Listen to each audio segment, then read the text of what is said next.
Assalamualaikum warahmatullahi wabarakatuh. Salam sejahtera untuk kita semua. Perkenalkan, saya Hanifah Fijriyah, dosen tetap di program studi S1 Arsitektur, Fakultas Teknik dan Desain, Institut Teknologi dan Bisnis Samarinda.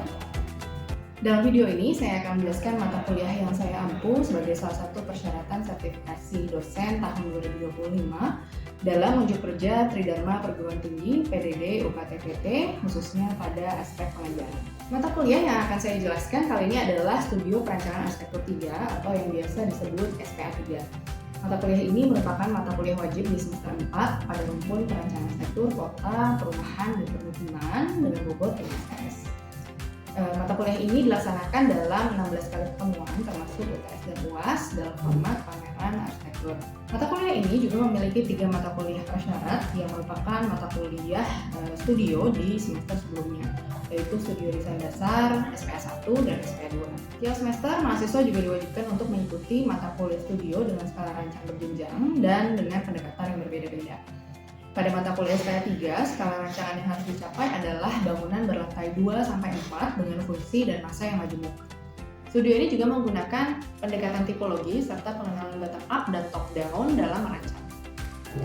Dalam perkuliahan, mahasiswa akan mempelajari teori tipologi dalam merancang melalui tahapan studi preseden, analisis tipologi, eksplorasi model 3 dimensi berbasis keyword, analisis konteks dan tapak, programming, hingga tahap development luaran akhir berupa gambar dan maket arsitektur. Terdapat 3 capaian pembelajaran lulusan atau CPL Prodi yang dibebankan pada mata kuliah ini, antara lain mampu menyusun konsep perancangan arsitektur yang mengintegrasikan hasil kajian aspek perilaku, lingkungan, teknis, dan nilai-nilai yang terkait dengan arsitektur, mampu merancang arsitektur secara mandiri dengan metode perancangan berbasis riset dan menghasilkan karya arsitektur yang kreatif, mampu mengkomunikasikan pemikiran dan hasil rancangan dalam bentuk grafis, tulisan, dan model yang komunikatif dengan teknik manual maupun digital, serta mampu untuk menyajikan beberapa alternatif solusi rancangan dan membuat keputusan pilihan berdasarkan pertimbangan keilmuan arsitektur. Terdapat 3 CPMK yang terurai dalam 9 sub CPMK pada mata kuliah ini, yaitu mencakup pemahaman tahapan-tahapan proses merancang dengan pendekatan tipologi dalam arsitektur yang melibatkan berbagai macam analisis untuk direspon dengan konsep-konsep yang baik, memahami karakteristik rancangan bangunan komersial atau penginapan dari segi program ruang, estetika, lanskap, struktur, dan aspek sebagainya, mampu merencanakan sebuah low-rise building sesuai dengan kaidah-kaidah arsitektural, struktural, utilitas, dan aspek-aspek penunjang lainnya.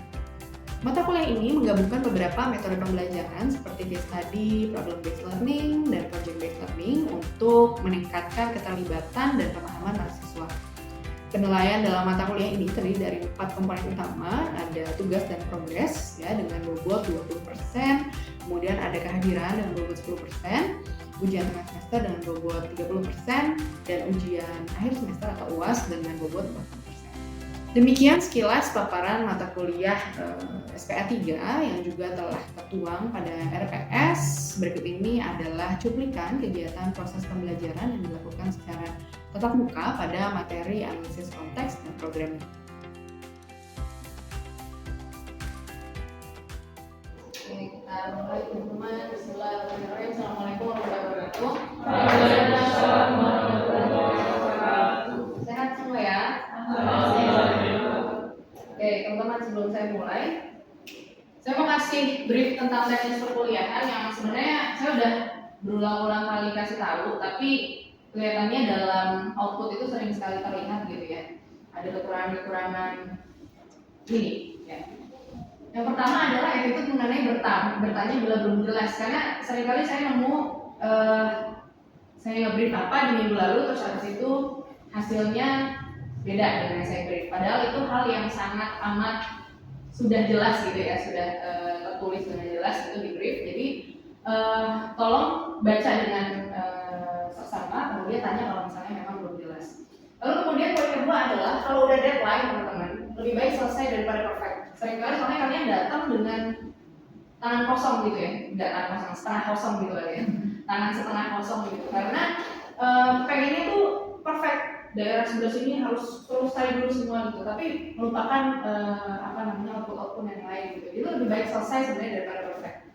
Lalu kemudian ketiga adalah udah lakuin aja dulu, karena seringkali kita tuh mikir dulu gitu ya, mikir sehingga kemudian tangannya nggak kerja karena kebanyakan ngomong, gitu kan, kebanyakan mikir di kepala begini begitu tapi nggak dilakukan. Dan yang kemudian ini cukup penting ya untuk tahapan setelah ini yang akan saya sampaikan di studio ini adalah pay attention to process of exploration sama gaining knowledge tentang architectural keywords. Jadi kita mulai familiarisasi diri kita terhadap tahap-tahap eksplorasi dan terhadap keywords gitu.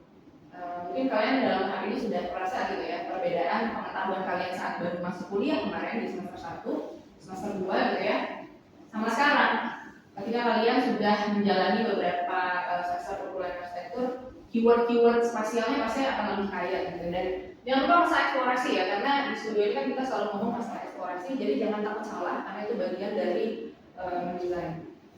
Di materi hari ini teman-teman kita akan masuk ke konteks analisis sama programming ya. Sebenarnya nanti akan saya ulas sedikit programming di awal ya. Capaian pembelajarannya adalah kalian mampu untuk memilih dan menganalisis tapak sesuai kebutuhan ya, sesuai kebutuhan proyek secara kreatif gitu. Kalau kita lihat diagramnya teman-teman, kita sebenarnya berada di tahap ini ya.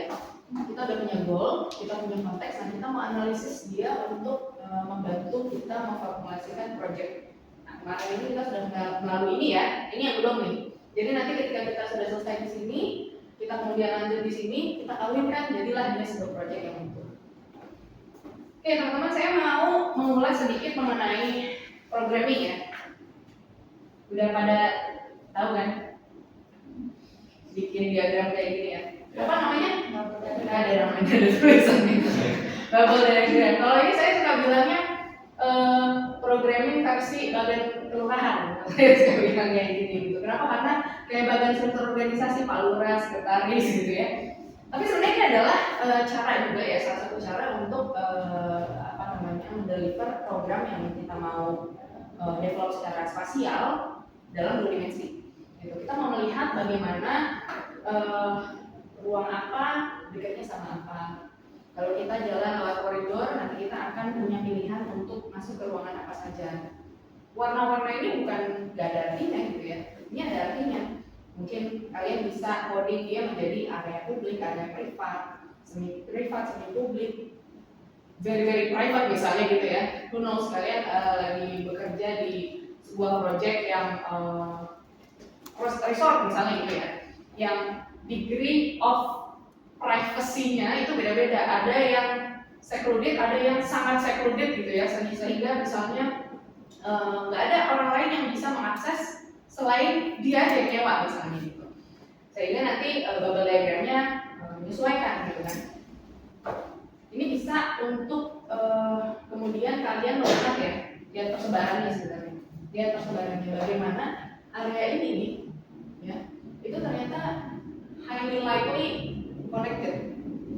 Sedangkan dengan sisi yang lainnya ya, dengan fungsi-fungsi yang lainnya ini cenderung tidak berhubungan. Jadi secara spasial persebarannya kita bisa melihat juga. Atau yang begini ya, yang ini udah mulai mirip-mirip denah.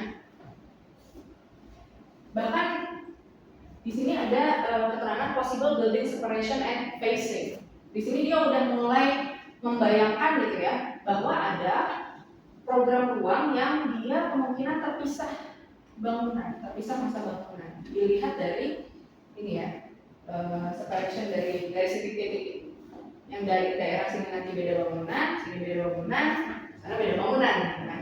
Lalu kemudian ada tidak hanya terlihat secara besar kecil ya, karena kalau kita lihat bubble diagram yang sebelumnya tadi ada bulatan yang besar, ada bulatan kecil, bulatan agak kecil, sedang gitu kan. Pasti kan itu kan menunjukkan kebutuhan ruang secara quantity, bahwa ada fungsi-fungsi yang memang dia membutuhkan ruang yang lebih luas gitu. Di sini tidak hanya ngomongin masalah luas aja nih, tapi ternyata juga adjacency, kedekatan. Ya, kedekatan. Kita lihat di sini bagaimana plaza sengaja dibikin sama multi-purpose room. Tapi kemudian dipisah building sama classroom gitu kan. Pasti kan ada alasannya.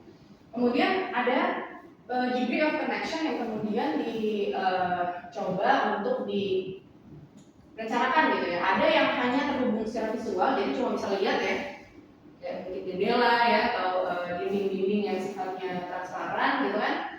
tidak mempunyai akses secara fisik, jadi nggak bisa kita ke sana. Ada yang punya akses secara fisik. Nah, mungkin ya kalau dikaitkan dengan denah ya, kalau arahnya udah ngomong denah skematik, oh nanti saya naruh pintu di sini nih, saya naruh pintu di sini. Karena di sini ada physical connection, ada akses secara fisik yang dimana dari multipurpose kita bisa ke plaza nih. Tapi nggak bisa lewat semua sisi, hanya di titik-titik tertentu aja. Dan ada yang hubungannya visual dari lobby ke classroom, gitu kan? Classroom satu, classroom lainnya. Nah, ini adalah beberapa contoh pembuatan program ya. Program sebelum kita loncat ke denah, karena nggak mungkin kita merancang itu langsung jadi denah lantai satu kan. Pastilah kita nyoret-nyoret banyak hal dulu termasuk ini. Mulai dari yang abstrak sampai kemudian lebih detail ya seperti ini. Kita mulai mendevelop connection-nya seperti apa, mana yang kira-kira terpisah ya, multi-mesh gitu kan. Mana yang mungkin nanti kita bisa programming secara vertikal juga ya. Dan tadi yang saya contohkan ini kan hanya denah.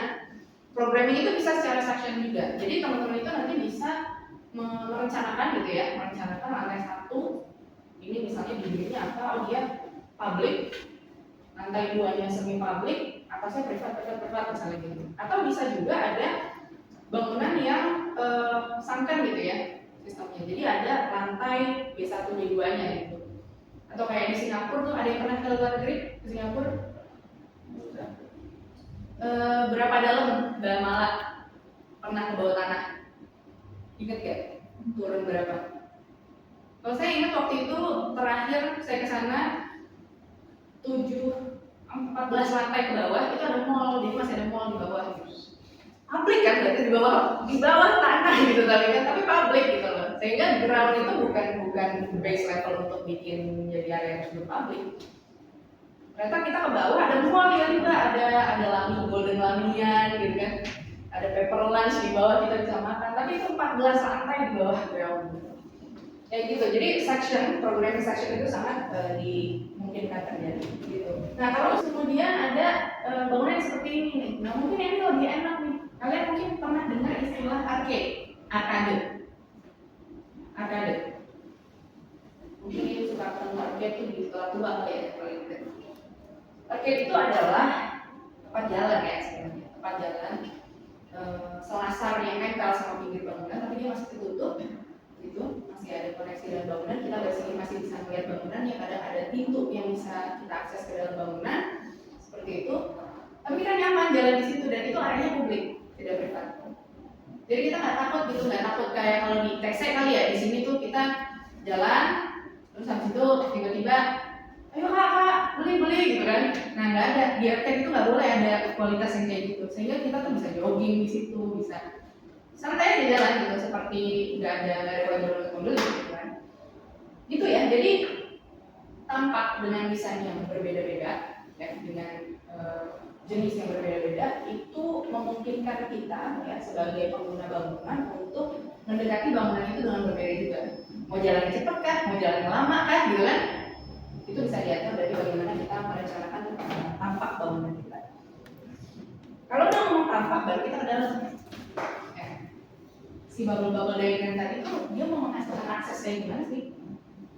Nanti kalau udah jadi bangunan, jadi ruangan-ruangan gitu ya, jadi ruangan yang berdinding kah, pokoknya punya elemen lantai, dinding, ceiling gitu kan. Dia mau aksesnya seperti apa? Ada banyak contoh ya, banyak contoh akses. Ada yang dia open kayak gini, ada dia bercabang kayak gini. Ini hari ini bahasanya bukan bahasa Inggris ya, saya juga nggak tahu artinya apa. Tapi kita bisa lihat bagaimana dari entrance gitu ya, itu bisa menghasilkan akses yang berbeda-beda gitu ya, walaupun edge atau cangkang bangunan itu sama.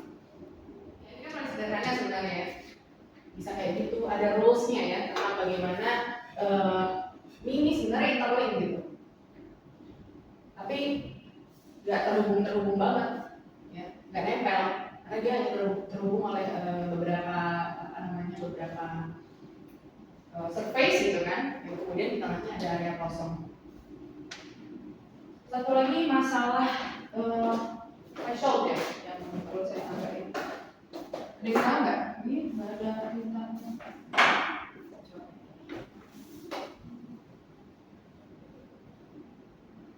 tahu apa itu threshold?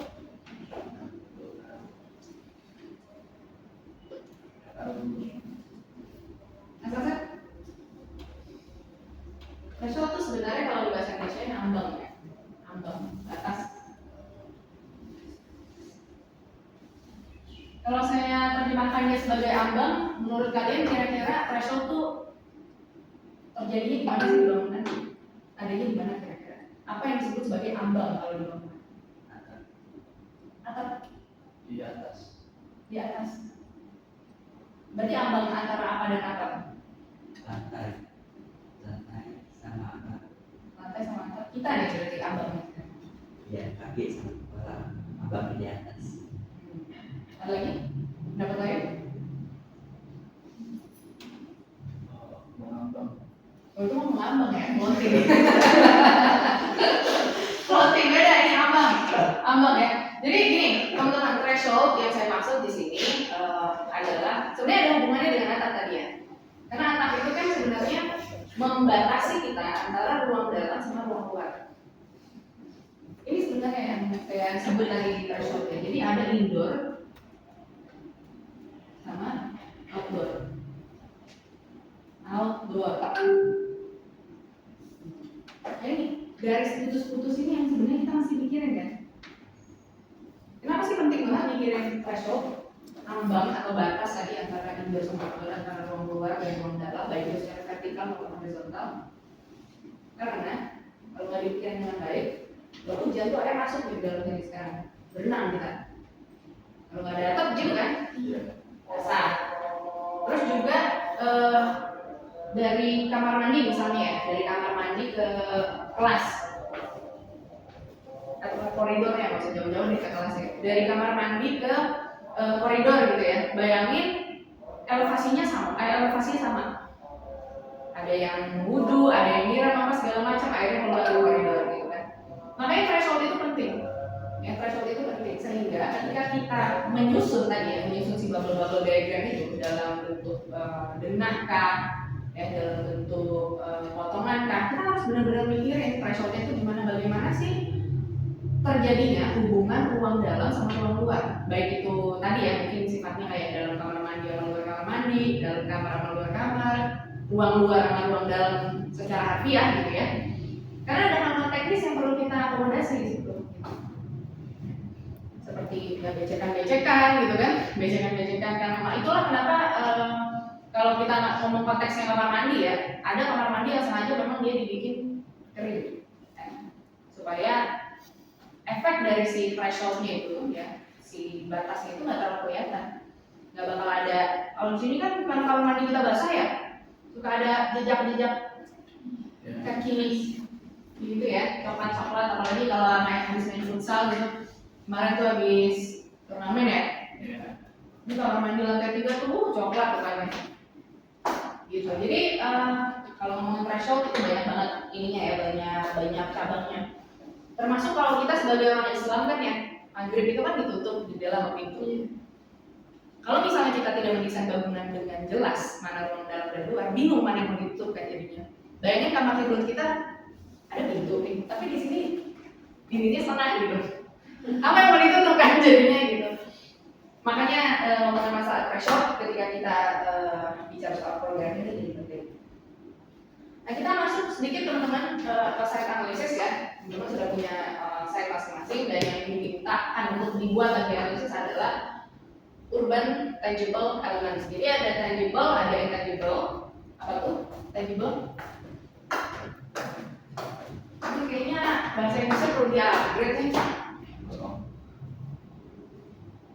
Ada tangible, ada intangible. Apa tuh? Tebak dah nih, kan saya udah ngasih nih. Urban tangible element itu. Kalau tangible-nya itu berarti intangible itu apa? Ada yang menebak?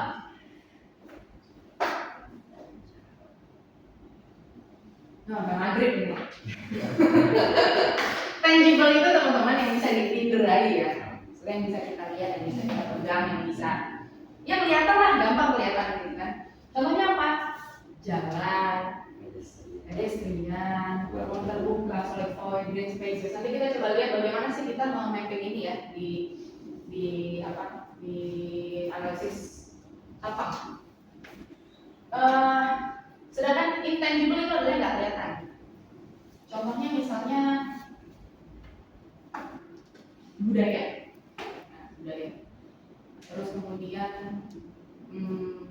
contohnya nih kita lagi menganalisis pasar kaget gitu ya, pasar kaget. Yang kita lihat kan ada kios-kios. Tahu kan pasar kaget? Ya. Kali di Rangkas sudah ada pasar kaget gitu kan? Ada. Pasar kaget gitu. Yang kita lihat kan kios-kiosnya kecil-kecil gitu kan. Yang tidak terlihat apa? Premannya yang minta kan? Mungkin ada ormas-ormas yang mintain duit gitu kan? Nah itu sebenarnya masuk ke intangible. Dia berpengaruh terhadap lingkungan bangun di situ gitu kan, tapi nggak kelihatan. Itu masuk ke intangible. Jadi budaya, politik dan lain sebagainya itu masuk. Nah sekarang kita fokus ke tangible teman-teman. Ini ada beberapa contoh ya di sebelah kanan. Ini beberapa contoh mapping yang saya yakin kalian berkemampuan untuk bikin yang lebih baik daripada ini. Ya. Lihat bagaimana sirkulasinya ya. Ini ada warna, dia mapping, dia mencoba untuk mengoverlay sebuah peta ya, sebuah peta. Yang kemudian dia dari sini dengan warna yang berbeda. Oh, yang warna oranye itu adalah secondary road. Kalau kita mah jalan kolektor.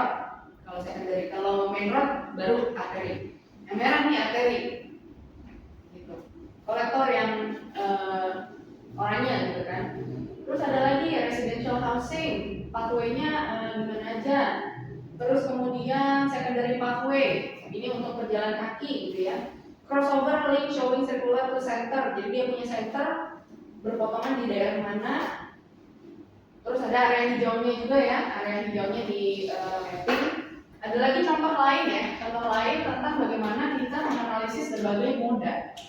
Ini auto tuh maksudnya kendaraan, bisa mobil, bisa motor. Garisnya sampai biasanya jadi satu.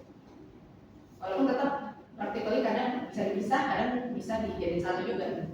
Kita bisa lihat nih bagaimana baik untuk pesepeda, apa sih orang yang naik sepeda tuh bilangnya pesepeda ya? Orang sepedahan, orang yang sepedahan itu bisa naik, bisa melalui jalur yang warnanya biru tua ini. Kalau pedestrian only ada di yang warna merah ya. Terus kemudian yang orange ini existingnya. Ada yang multi user juga ya. Yang multi user berarti dia bisa pedestrian bisa, bike bisa. Ini juga nih. Ini apa? Rute bis. Ya. Mulai sekarang teman-teman, kalau kemarin kita hanya di SPA 2 hanya membahas masalah satu rumah, ya, satu keluarga. Ini kan kita sekarang udah ngomong lebih dari satu keluarga. Kita udah ngomong ratusan orang mungkin ya. Dan kita harus mikir bagaimana dia commute, bagaimana dia berpindah dari tempat dia tinggal ke tujuan lain, misalnya dia mau sekolah, mau kerja dan lain-lain. Jangan kita bayangkan semua orang punya kendaraan. Akan lebih praktis apabila semua orang itu hanya berpindah dengan badannya saja dan pintas ranselnya gitu kan. Sehingga kita perlu menyediakan transportation yang sifatnya terjangkau gitu ya. Nah, makanya kita perlu menganalisis existingnya seperti apa. Kemudian ada lagi zoning ya. Siapa yang udah pernah bikin mapping kayak gini? Belum pernah. Udah kan? Zoning ini sederhana banget ya. Salah satu cara paling sederhana yang bisa kita lakukan untuk mengidentifikasi kalau kita punya site di sini, kita harus tahu. Saya selalu bilang kanan, kiri, depan, belakang, atas, bawah site kita itu apa, berbatasan dengan apa. Gitu. Karena kita perlu tahu ini kanan apa nih diskotik, jangan-jangan kita mau bikin apa di sini hotel syariah gitu kan. Nggak jadi syariah kalau gitu kayaknya. Terus diskotik syariah malah diskotik yang nggak mungkin gitu kan. Makanya kita harus ketika memilih site itu harus benar-benar tahu kanan kiri depan belakang atas bawah site kita tuh apa gitu. Termasuk accessibility-nya tadi ya. Nah ini apa nih? Beritahunya apa? Diagram apa namanya? Masa? Ini namanya solid void diagram. Yang solid yang hitam itu adalah grain bangunan, bulir-bulir bangunannya. Tujuannya apa sih? Supaya kita bisa lihat konsentrasi bangunannya, ya, saya catat deh. Konsentrasi bangunan yang masanya besar itu ada di sebelah mana dan yang kecil di mana. Solid, void. Yang solid itu yang hitam ya, yang warna hitam, yang void itu yang putih. Voidnya can be anything, bisa taman, bisa jalan. Yang hitam itu yang bangunan. Gitu. Ya, jadi dari dari diagram ini ya kita bisa lihat bahwa bangunan yang besar itu cenderung ada di aksis ini dan di aksis ini. Ya. Menandakan apa sebenarnya? Kemungkinan jalan ini tuh jalan utama. Kalian bayangin jalan Sudirman, tapi kanan kirinya rumah kecil-kecil. Mungkin kan?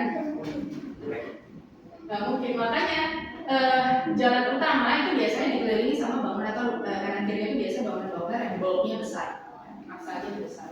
Sedangkan jalan-jalan kolektor, jalan lingkungan ya, itu biasanya kecil-kecil gitu ya. Sehingga kita bisa melihat persebaran seperti apa. Another options of bagaimana kita menganalisis kawasan ya. Banyak hal di sini ada greeneries dan lain sebagainya. Satu slide terakhir mengenai potongan. Ini saya suka gemes banget kalau kalian bikin potongan ya.